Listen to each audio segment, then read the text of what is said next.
Security Guru here. Today's video is basically an introduction of the new Uniview Turret NDAA compliant security IP cameras. Right now, for you to be able to sell to any government affiliates or any state or federal, the majority of them are requiring NDAA compliant cameras and recorders. So right now we want to dive in and kind of just go over the different options and menus that is available for this particular model. So first, we'll unbox the camera. Basically, this is the model of the camera that we're unboxing. The camera is a 5 megapixel IP camera fixed lens with white LED for true color at night and AI capabilities, which we'll go over later down the line on the menu options. It comes with basically the basic accessories, waterproof sealant. Going through the camera, this is a turret body style, and there are two white LEDs which can turn on at night, and there is a spot for a micro SD card, and then obviously the PoE Cat5 connection and a 12 volt DC, just in case you want to run its own power. All right, that is that for the actual camera. Now let's go ahead and dive in and start configuring the camera so that we can access it after you guys plug it in. First, let's open the utility tool. Here you'll be able to see the camera that is plugged in and what it has detected. So that means if the camera is in the same router, you're going to be able to detect it with the software. And also you can change the IP settings, passwords, and all that good stuff. The default password for a Uniview is 123456. And once you log in, it's going to ask you to change it. This tool actually is pretty good. You do have a lot of different options that you can do. Again, modifying IP addresses, changing resolution, color, brightness, and all that good stuff. Some of the basic stuff, and also what will happen is you can do a batch change so that if you had multiple cameras, you don't have to do it one by one. You can just, get one set and then just change them all at the same time. Once we've detected the camera, we can go ahead and log into one of them. Open Internet Explorer. This already downloaded ActiveX, so it's not going to ask it for me, but usually it will ask. And again, so the username is admin and the default password is 123456. First login, it'll ask you to some terms and conditions and stuff like that. But yeah, you could just hit OK. And then secondly, it will force you to put in a new password. It's going to want like capitalize also special characters. So try to remember your password as best as you can, because the reset for it is a hardware reset, which means you have to go up to the individual cameras to do a reset. I'll be making a video on that in this particular camera so that just in case you do run into that problem, you'll know what to look for to reset the password, or actually just do a factory reset on the camera. Once you finish changing your password, it's going to ask you to re-log in. So now you can go ahead and enter your new password. And once you're in, you're going to see the live view. It does have substream, mainstream, and tri-stream. Tri-stream is basically just like if you have super low internet or something, but usually run mainstream. That's the highest resolution that you can go with. Down here, there's snapshot. You can start recording the video. You can also do digital zooming. It does have digital zoom capability. It will pixelate a little bit because obviously it is still digital zooming, but since the camera's resolution is really high, you do have a little bit of a play. You can also hit full screen, which again will get it out of the Internet Explorer window. And then if you do have built-in audio, or if you have a mic connected, you can control that there. Then it does has its own playback option. As I mentioned, it does have a micro SD card slot, so it can record independently. Down here will be your time selection bar. So if there was any recording, you will see some graphs going through that after you select your date on the top right. Next, we do have the pictures. Again, with the built-in micro SD card, if you do any snapshots or anything like that based on event motion or by trigger, it's all going to be stored there. So now let's go to the settings tab. Here is the basic information of the cameras, the model, the firmware, just in case you do need to provide that for warranty or support purposes. And this camera does have just the common configuration that usually is used on the side. Here is the local parameters. This is how you'd operate in Internet Explorer. By going down here, this is the location of where you want your recording and your snapshot to go to into your local hard drive. There are some thresholds of how much you want it to record for. Here is the network tab. Usually I recommend always make your camera statics after it's been discovered so that even your router changes, it'll always revert to that IP. But you do have options of DHCP or PPO. And in time, obviously, right now we're in California, so we do have Pacific Standard Time. But usually what I like to do is sync it with the computer time just to make sure that it is exactly the time that we're looking for. And then you can go ahead and save that, and then there's a DST as well. Here, Intelligent Server. This one is if you do have the Uniview server, you can add the IP address into it. OSD, pretty self-explanatory, pretty simple. You can have different options of how you want the characters to come out. Which position, you can put a name, you can put the time, you can put date and time. So there's just a lot of different variation. You can put a different background just in case the background affects the font colors, but you can do all that. Here, user, you can add a secondary user, which is they call a common user. There's some limitation on what it can do, but you can do that. You cannot add another admin, but you can edit the password, obviously, if you needed to. By doing so, what you have to do is you go to edit, and then you can obviously delete any user that you've created. Again, since we saw this already in the quick setup, we'll skip it. DNS, this one's a little tricky. Based on experience, 8.8 is the best to utilize, but usually when you have it on DHCP, it picks up what your router has. But if you're ever doing the P2P or the email alerts, 8.8.8 is usually like flawless. So I do use that all the time. Now going down to ports. The HTTP port for you to get into the browser is 80. Nobody really uses HTTP port, but HTTPS, I mean. But if you want to 443, an RTSP port is another important port, which is 554.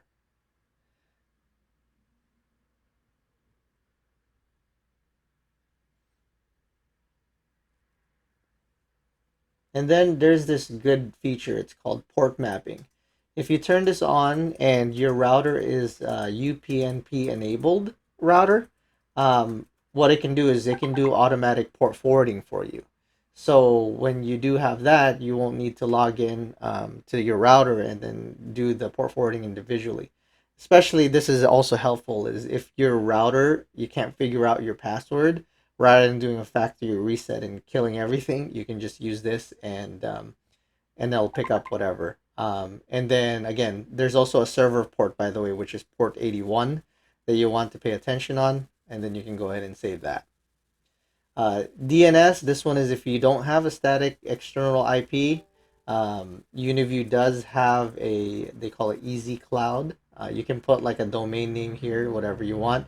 Get creative because obviously other people may have it. It's kind of like a username, and then it'll be that .easy cloud, so on and so forth. Also, they do have a P2P, which it's a third way of doing the remote connection. To me, I think this one's a little bit slower, but it's definitely simplest to set up. If you turn on Easy Cloud, what it's going to do is it's going to communicate through the Uniview server, and then all you really have to do is scan this QR code on the mobile app, and then it will go ahead and automatically add into your account. But you have to make sure that it is online. So you turn it on and scan that QR. And once you have it turned on, just hit save. Email, we like to use Gmail because it's kind of like the most reliable and easiest sender. You do have the capability of sending it to 3 different addresses. So yeah, basically smtp.gmail.com is the most commonly used, and then you can do snapshots or screenshots and stuff like that. Next part that we're going to go over is the video resolution. There are some preset resolution and frame rate that is available. Obviously the highest one, 30 frames per second at 5 megapixel. You do have the 25 frames and so on and so forth. But once you do it, it will ask you to reboot. So let's go ahead and wait for it to reboot real quick. Um,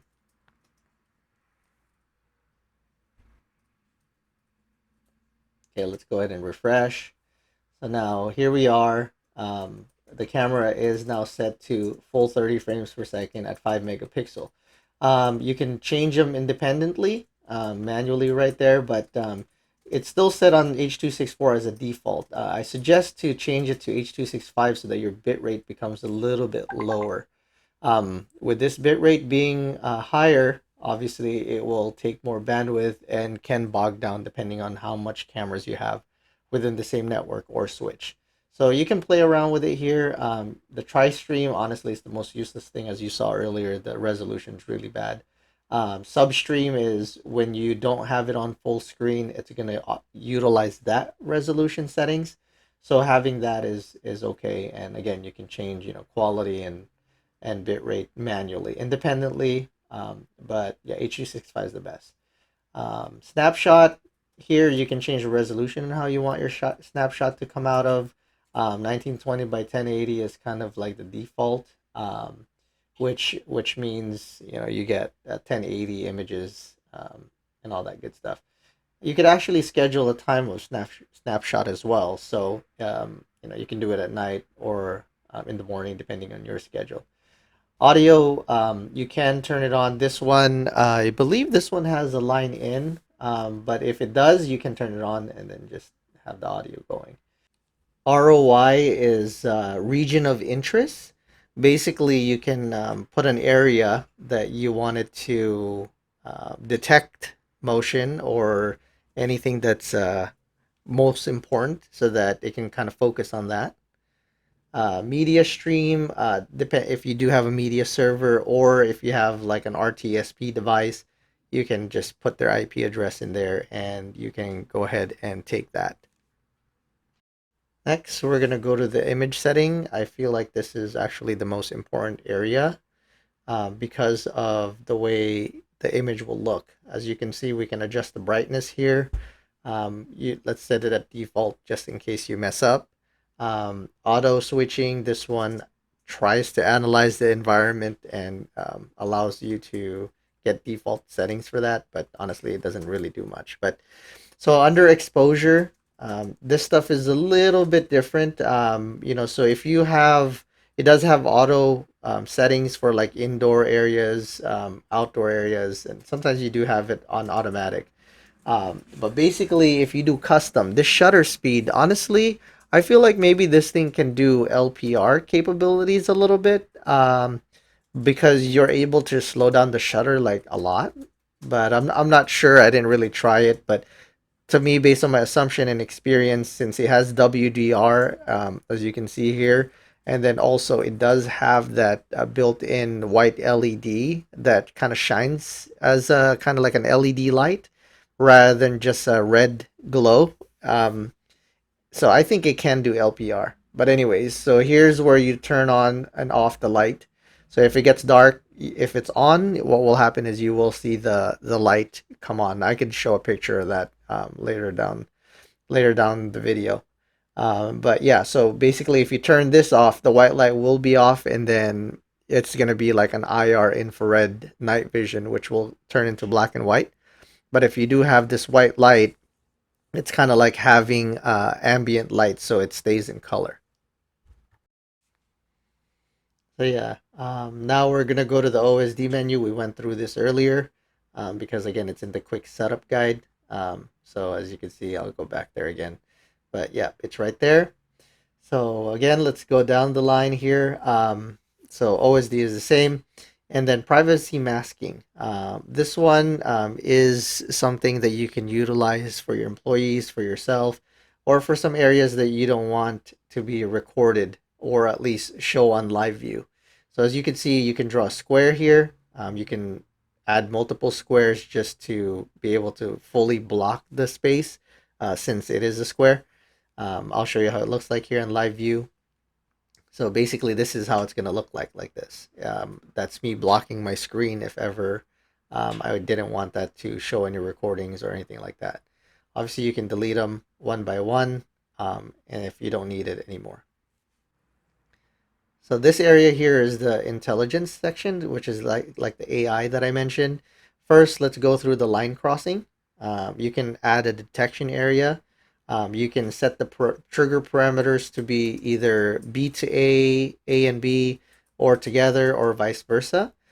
Basically, you can make it so that if somebody tries to enter your gate to do a trigger versus somebody exiting the gate, right?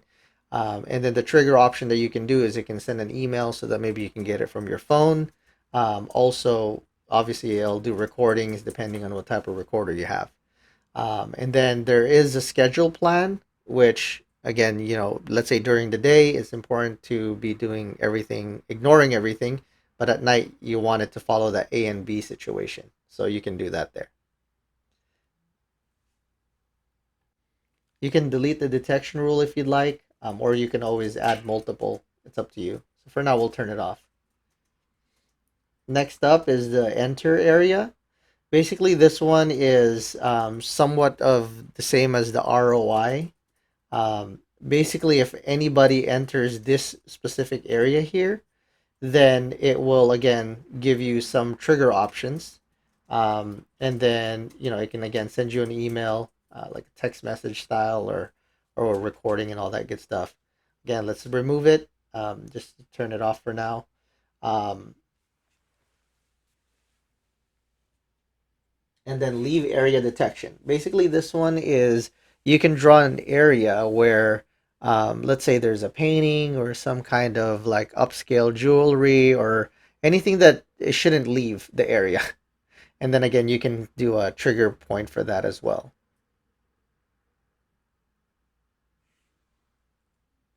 Intrusion detection. Again, same concept as enter area. Basically, if anybody goes into this specific zone from any direction, it will alert you.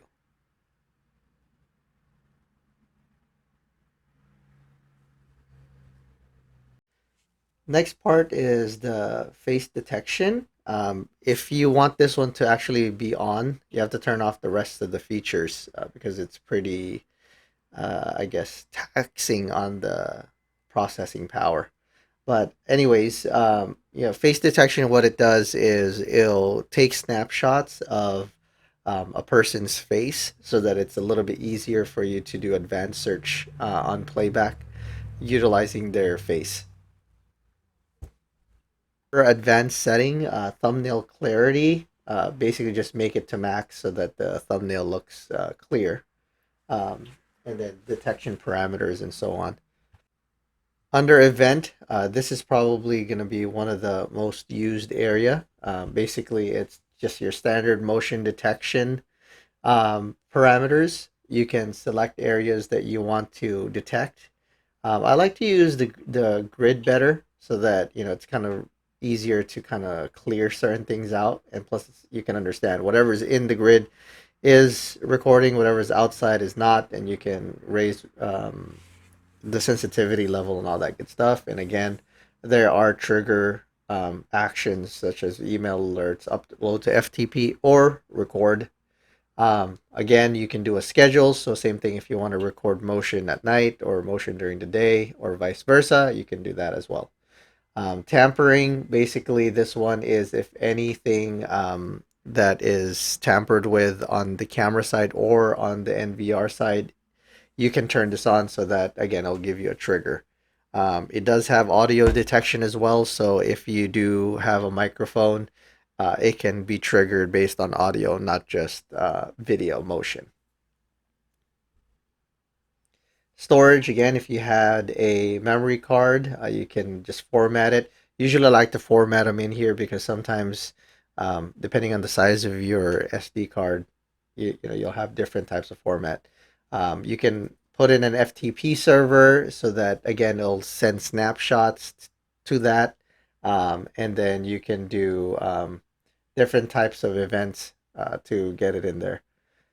Lastly, the security part. Again, we went over this earlier as far as the username and password.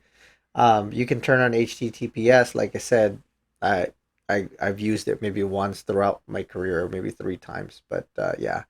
So authentication, you can turn on RTSP or HTTP password requests, or you can turn it off. It just depends actually on your device. You know, there are RTSP devices such as home automation. Some home automation devices such as Control 4 or Crestron, sometimes it's a little bit easier to configure without the password.